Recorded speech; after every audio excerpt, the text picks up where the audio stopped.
For this final session, what we're going to do is we're going to look again at the processing and effects on bass. Now, we did look at this processing in an earlier session. I think it was session 7, I think, which basically introduced you to the concept of how both processing and effects are used on a bass to not only complete the timbre but also make it gel with the drum section of the record. Now, what I want to do here is I want to quickly run over it again, because this is an absolutely fundamental process when you're working with bass. You have to inject that rhythmic surge, that rhythmic energy to the bass timbre and the groove to keep it all together and to make it sound right.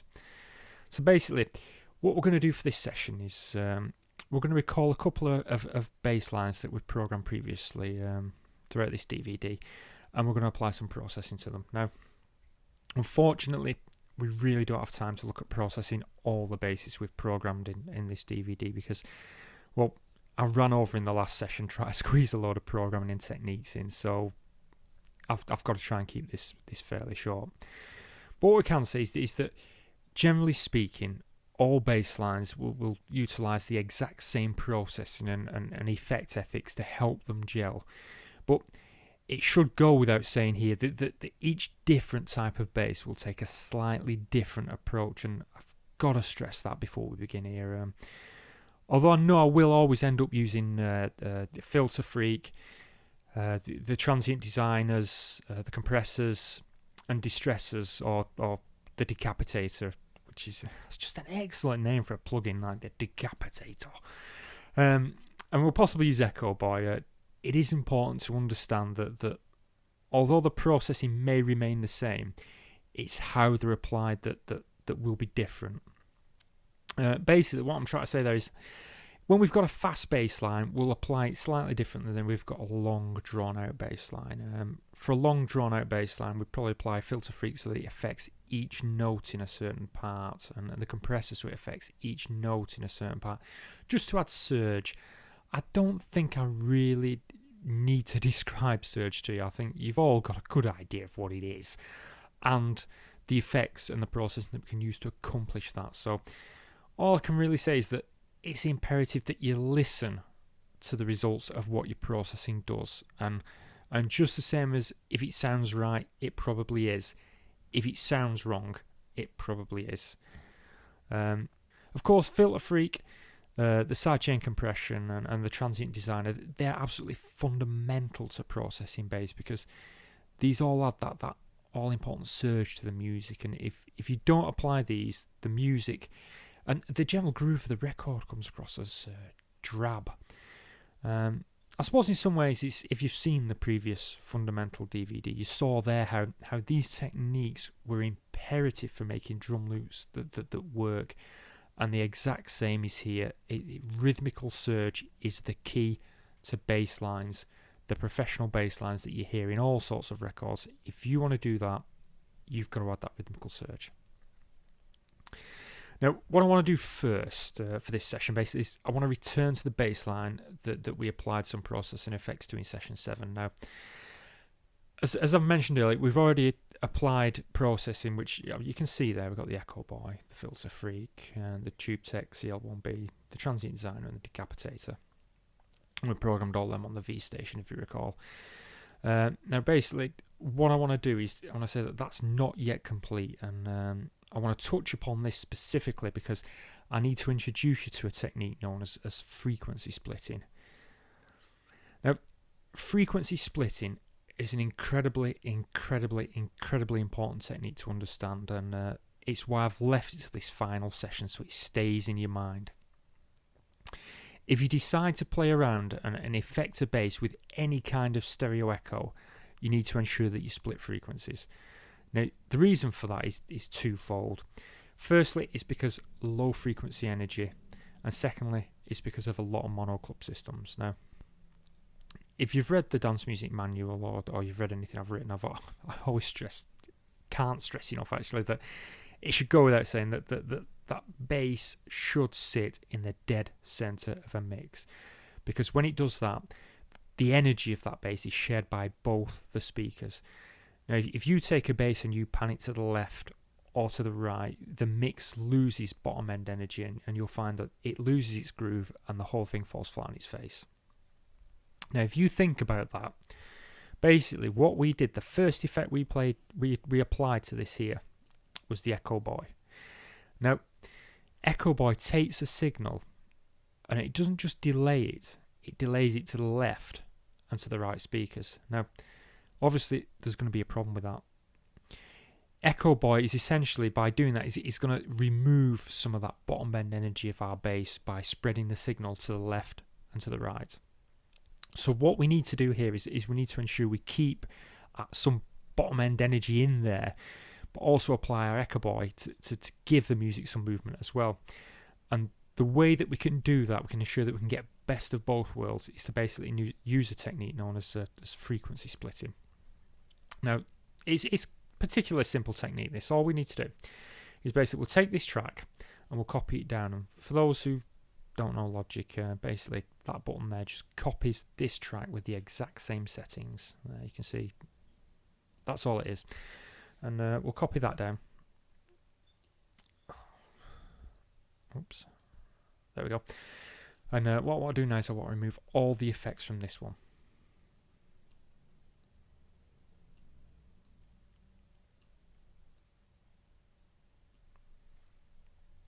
Now, basically, what we've got there is we've got our two tracks. We've got that one there with Echo Boy blasting away and doing all its magic and all our other effects and processors.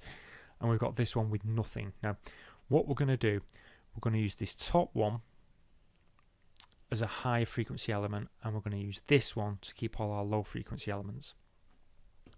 So what we need to do is, first of all, we'll choose this bottom track here, and we're going to call up the EQ system. Now, we're going to use the Flux E-Pure here because, well, it's a fantastic EQ. It's very clean.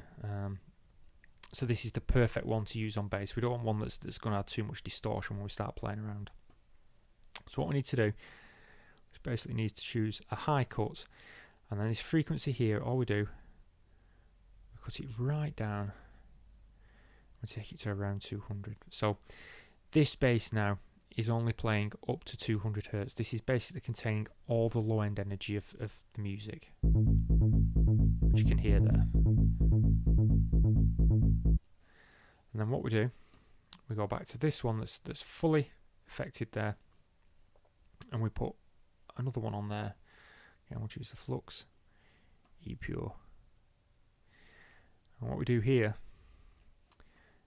use a filter here. There we go. And then we tune this up so it plays everything above 200. Now what that does basically is that gives us the best of both worlds, because what happens there is the top energy, the one with our processing, pumps and moves away, adding that additional movement to the mix, that additional surge, that rhythmical surge, and the lower unprocessed energy keeps the relationship with the kick. What happens is this low end energy is then shared by both speakers, giving us a good heavy bottom end, whilst the top end plays our delayed and processed part here, which adds that groove to it all. So basically what we do there is we get the best of both worlds. Now I'll just play that back for you so you can hear how it works.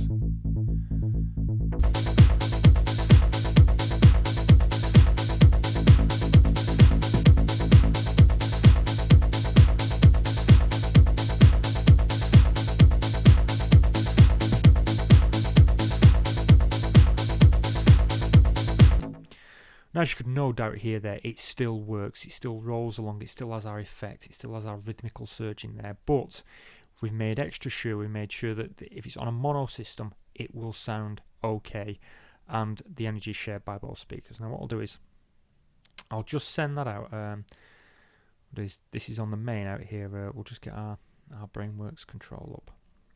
Now basically we can use this to turn our mix into mono. Now mixes never sound very good in mono. But basically I'm going to turn this to mono so you can hear how it still works when we move towards mono.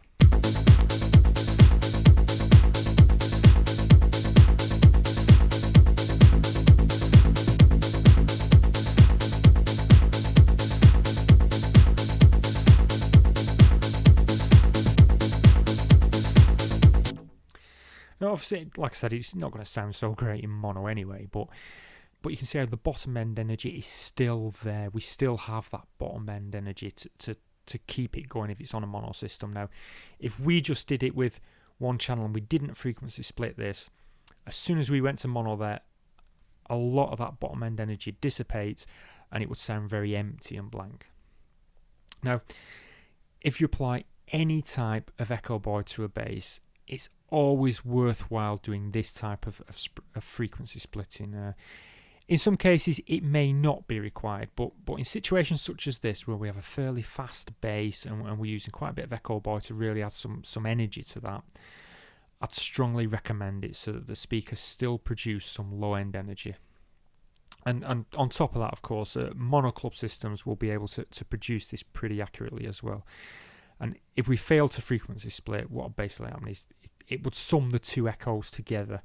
And we all know what happens if you've seen the Synthesis DVD and you sum two of the same frequency together. It results in a reduction. And basically what we get there is a reduction of bass energy. And by frequency splitting, we can avoid that altogether. Next up, what we're going to do is we're going to look at the bass we produced in the last session. And the reason that we're looking at this basically is so that I can show you how to process a layered timbre.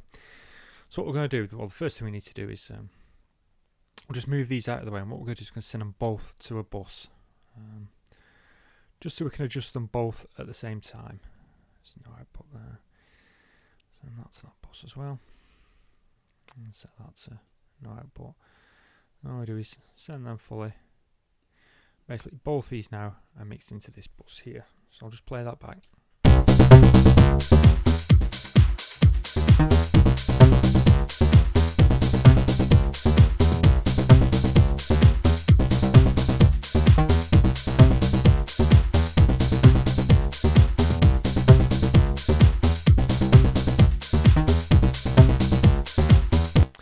Now basically the first effect we're going to go for here is we'll add a little bit of echo boy to that. So we'll just call that up. The sound size echo boy. What we'll do is we'll play this back now, I'll just sing that, and we'll play this back and I'll just adjust this round so we get something that I think sounds quite well.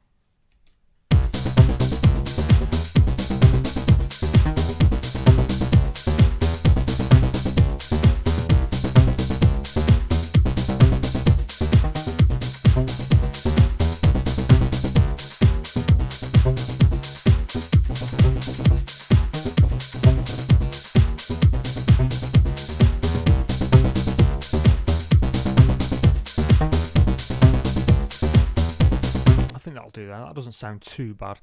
Like I said, there's no need to apply echo boy every time you do a bass. It's just that when you have something that's fairly fast moving like that, it really can work a treat echo boy. And of course we can use frequency splitting if we need to later on. The next effect we want to go for, as you should know by now, is the filter freak. And basically the filter freak is to add our rhythmic surge, the first part of our rhythmic surge into this.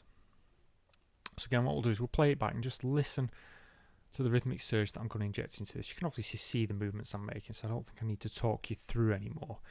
But let's play this back and let's start adjusting this.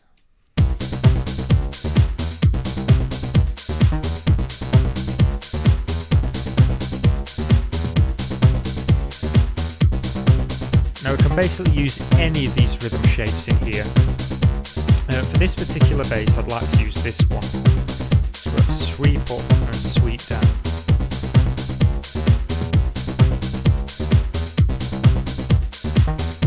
Set that over around a bar. So it's very flat there.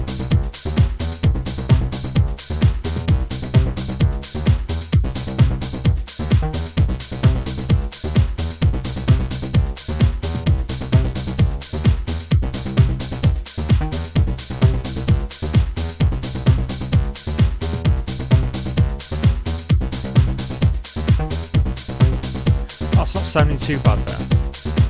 Just try on half a bar. No, I think that needs to stay on a bar though.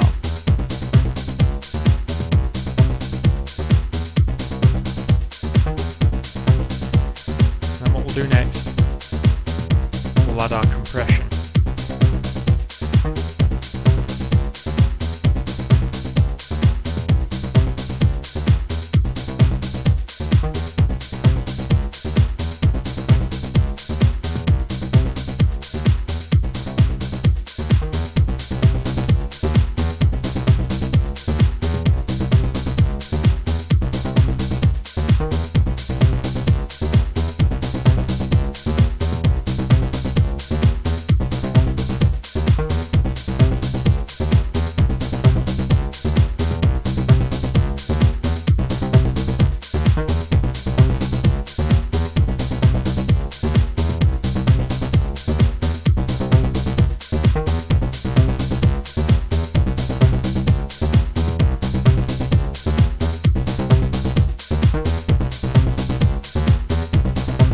Sounding okay there. I think we'll try a bit of transient designing on that.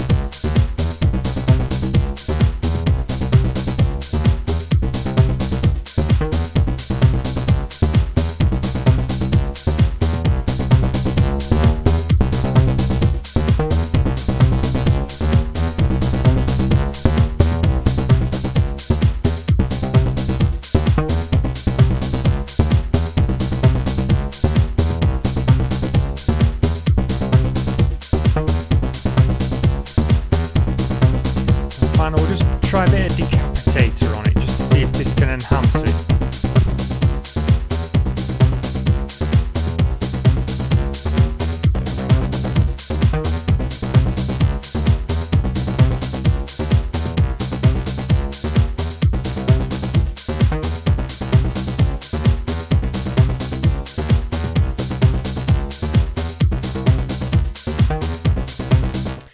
I think we're pretty much there with that. As you can see, I followed pretty much the same processing as I followed in the previous session, session 7, when we first applied these to the bass. There was no real need to apply Echo Boy. I mean, we can bypass that and just have a listen.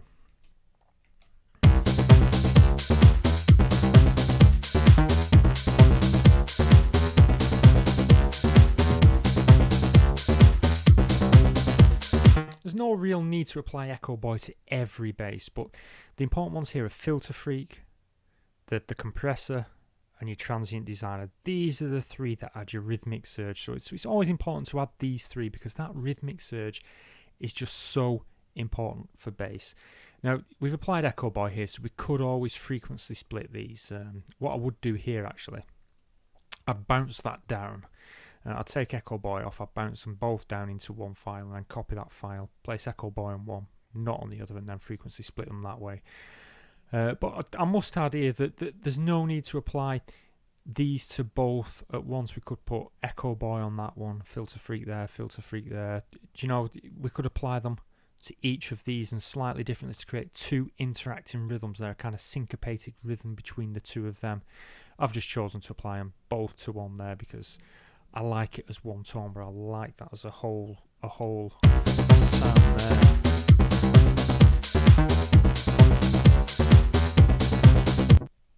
Now, what I'm going to have to do, I'm going to have to call it there because, well, we simply run beyond the recommended time for the video on this DVD. I'm getting shouted at, but I don't really care. It'll just have to be compressed a little harder, and if that's the case, I'll apologise in advance for the slight lacking video quality on this release. We always ensure that the audio is full 44.1 16 bits so you can hear it properly, and personally I think that's what's really important, but I'm being shouted at to hurry this up now. So if you're looking at scraggly low def video on this DVD, I do apologise. Now, throughout this DVD you've learned how to choose modes, scales, keys, what notes you can play with, the use of strong and weak notes, accidentals, rhythmic cell structures, programming, various sound generation techniques, but most important of all, the processing and the effects used by professional producers to make that bottom end of a professional dance record. Now, just remember that there's no secrets to this, although I did come under a bit of fire from some of the professional community for revealing so-called production secrets in the previous Fundamental, and I probably will with this one. I really couldn't care less.